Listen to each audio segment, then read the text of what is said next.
My girlfriend tried to trick me into proposing by faking a pregnancy, so I proposed and then dumped her at the engagement right in front of all family and friends, exposing her lies to everyone. I'm 28, male, and for a while, I thought I had a pretty normal life. Got a good job, had a decent place to live, and was in a relationship with my girlfriend M, who's 27. We'd been together for 3 years.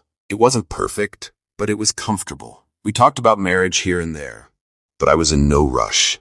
I wanted to make sure everything was right, emotionally, financially, all that stuff. M? Not so much. She's always been the type who wants things now.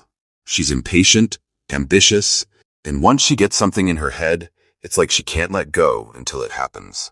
For the past year or so, she'd been dropping hints about getting engaged. At first, it was subtle, showing me rings she liked, mentioning her friends getting engaged, that kind of thing. But then, it became more direct. She straight up asked, "When are we getting engaged?" And I'd always tell her, "I'm not ready yet." I wasn't lying, I just didn't feel like it was the right time. I didn't want to be rushed into something so serious. But M didn't like that answer. She started saying I wasn't taking the relationship seriously, that I was wasting her time, and that she wasn't going to wait around forever. She'd make these comments every chance she got, making it sound like I was the bad guy for not proposing after 3 years together. I tried explaining my side, how I wanted to be sure we were both in a good place before taking that step. But every conversation would just end with her pissed off and me feeling like crap for disappointing her. Then, 2 months ago, M came to me with some big news. She was pregnant. At first, I didn't know what to think. We weren't actively trying, but I guess accidents happen, right? So I did my best to stay calm and told her we'd figure it out together. But here's the thing, I still wasn't ready to propose. I wasn't going to let a pregnancy force me into marriage. I figured, let's take things slow, talk things out, and see how we can work through this. She didn't take it well. She wanted me to react differently. I'm sure she was expecting me to freak out, or maybe even drop down on one knee right there. But that wasn't happening. I needed time to process, and that wasn't the answer she wanted. Over the next few weeks, things started getting weird. M became more distant, moody, and honestly kind of dodgy. She told me she had gone to the doctor for a checkup, but when I offered to go with her next time, she'd brush it off, saying it wasn't necessary. Something didn't feel right, but I didn't want to push too hard. I figured maybe it was just stress or hormones or whatever, but then the pressure really started. She told me we had to get engaged for the baby's sake, that it would be embarrassing and shameful to have a child out of wedlock. She went on and on about how our families would be disappointed, how people would judge us, and that we needed to make things right. I listened, but I wasn't about to change my mind just because she was pregnant. Marriage isn't something you rush into because of a situation. Then, one day, she mentioned we should announce the pregnancy at her family's upcoming gathering. Oh, and maybe it would be a good time to announce an engagement too. I almost laughed in her face. She was pushing so hard, it was ridiculous. But something about it all was gnawing at me.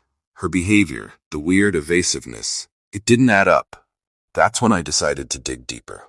One night, while she was in the shower, I went through her phone. And yeah, I know, that's not the best move, but I had to know if something was up. And sure enough, there it was. A message to her best friend that hit me like a ton of bricks. "Don't worry, babe. Once he proposes, you can tell him you miscarried or something. You just need to get that ring first." I sat there reading it over and over, my stomach turning. She wasn't pregnant. It was all a setup, a scheme to get me to propose. She was going to fake a miscarriage after locking me down with a ring. I felt sick. I had my suspicions. But this was a whole new level of manipulation. I didn't confront her right away. Instead, I decided to let her dig her own grave. I played along, pretended like I was coming around to the idea of proposing, even started asking her about rings again. The whole time she had no idea I knew her secret. Finally, the day of the family gathering arrived. M was on cloud 9. She thought everything was falling into place perfectly. She had no clue what was about to happen. At the gathering, she started dropping hints to her family, teasing them with the idea of a big announcement. Everyone was curious. waiting for us to say something. Eventually, Em gathered everyone in the living room and gave me that look, the one that said, "This is it, propose now." So I stood up in front of her entire family. I was nervous, but for all the wrong reasons. Everyone was watching me. Em was practically glowing with excitement, and I started with the words that I knew would pull them all in.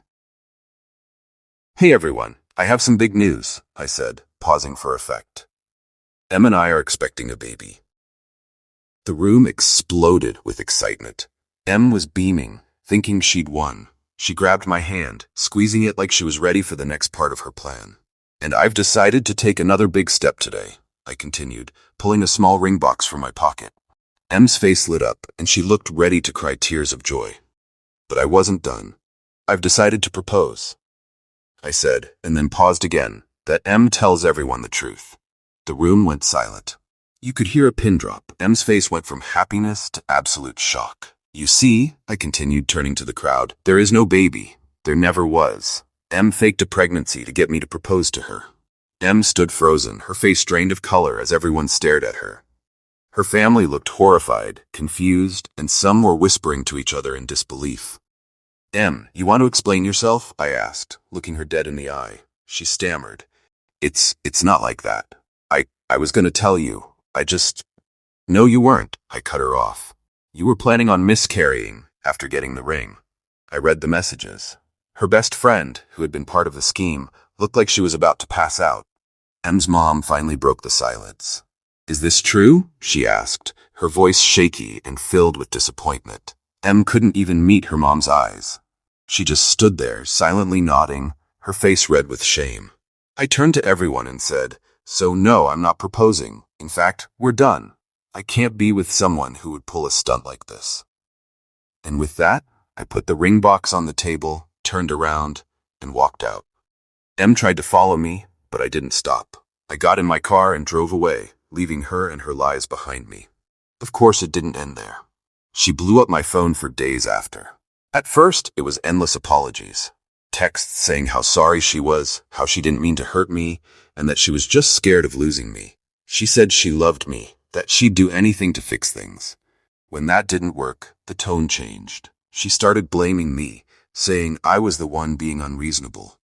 "It was just a lie to get you to propose," she wrote in one message. "You're overreacting. People do stuff like this all the time. We can still make this work." I ignored it all. I blocked her on everything. I wasn't interested in hearing her excuses, but that didn't stop her. She started showing up at my apartment, banging on the door, begging me to talk to her. I'd look through the peephole and see her standing there, all teary-eyed and desperate, trying to play the victim.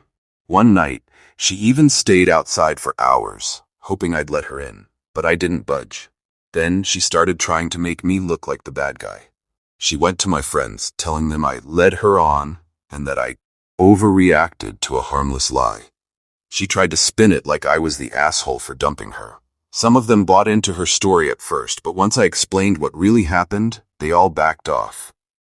They knew I wasn't the kind of guy to make stuff up like that. It wasn't enough, though. She wasn't done yet. One day, she showed up at my work. She walked right into my office, demanding to talk to me.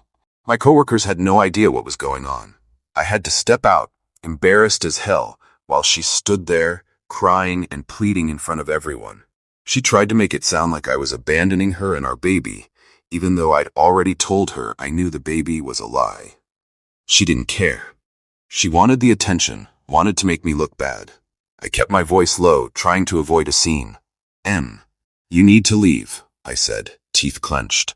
She just kept going, loud enough for everyone to hear. "What kind of man walks out on the mother of his child? You think you can just treat me like this?" I could feel my coworkers watching. A few of them looked shocked, others just uncomfortable. I leaned in close and whispered, "You and I both know there's no baby. Stop playing this game." That's when she finally lost it. "You're a piece of shit," she shouted, her voice breaking. "You never loved me, did you? You just strung me along, making me think we had a future. You're going to regret this." I was done. I stepped back and told her if she didn't leave immediately, I'd have security escort her out. That was enough to get her to storm off, but the damage was done.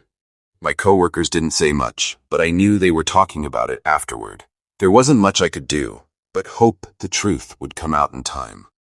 After that, she took things up a notch.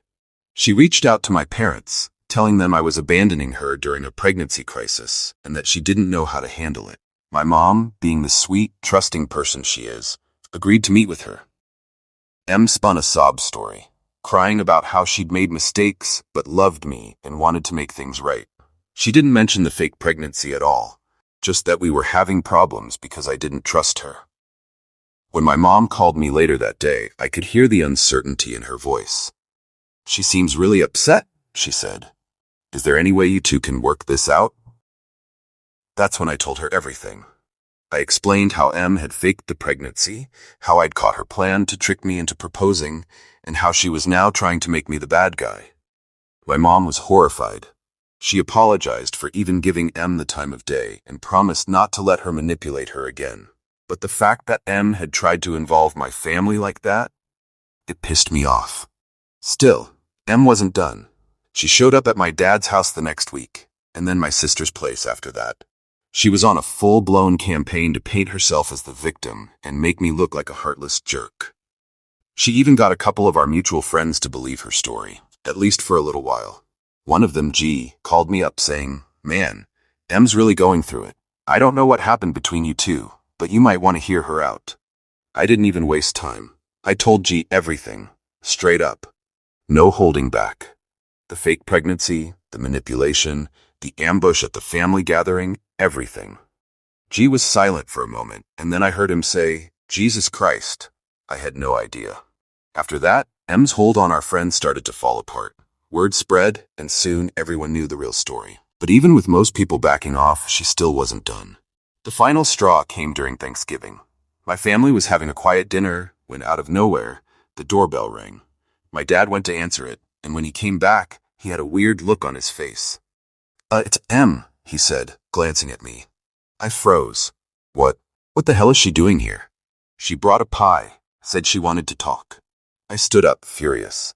I marched to the door, and sure enough, there she was, standing on the porch with a pie in her hands like it was a normal day, like she wasn't a complete psycho who'd been harassing me for weeks. "Em, you need to leave," I said, barely holding in my anger. "It's Thanksgiving," she replied, and like everything was fine. I thought maybe we could talk things out. "It's a time for forgiveness, right?" "No," I said flatly. "It's not happening. We're done. You're not welcome here." She blinked, her smile fading. "You're really gonna do this? In front of your family? On Thanksgiving?" "Yeah, I am. Because this is over. You don't get to keep showing up like this, pretending everything's okay. Now leave." She stared at me, her eyes flashing with anger, but she could see I wasn't budging. Without another word, she turned on her heel and walked back to her car, leaving the pie on the porch. I slammed the door and went back inside, shaking with anger. That was it. After Thanksgiving, I knew I had to take real action. The next day, I filed a restraining order against her. I didn't want to go that route, but she left me no choice. She wasn't just manipulating me anymore. She was stalking me, harassing me, and refusing to let go. Once the order was filed, everything finally stopped. No more texts, no more surprise visits, no more guilt trips. I was free.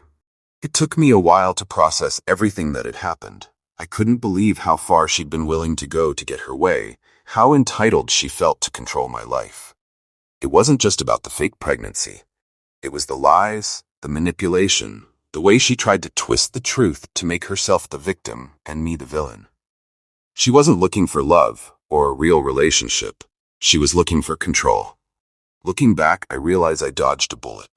I learned a hard lesson about trust and manipulation, and I'm still working through some of the emotional damage. But one thing's for sure, I'm never letting someone like that into my life again. So, yeah, that's my story. If you ever find yourself with someone who feels entitled to your time, your life, or your decisions, get out. Don't stick around waiting for things to change. People like that don't change. They just find new ways to control you. And hey, if you want to hear more wild stories like this, hit that subscribe button.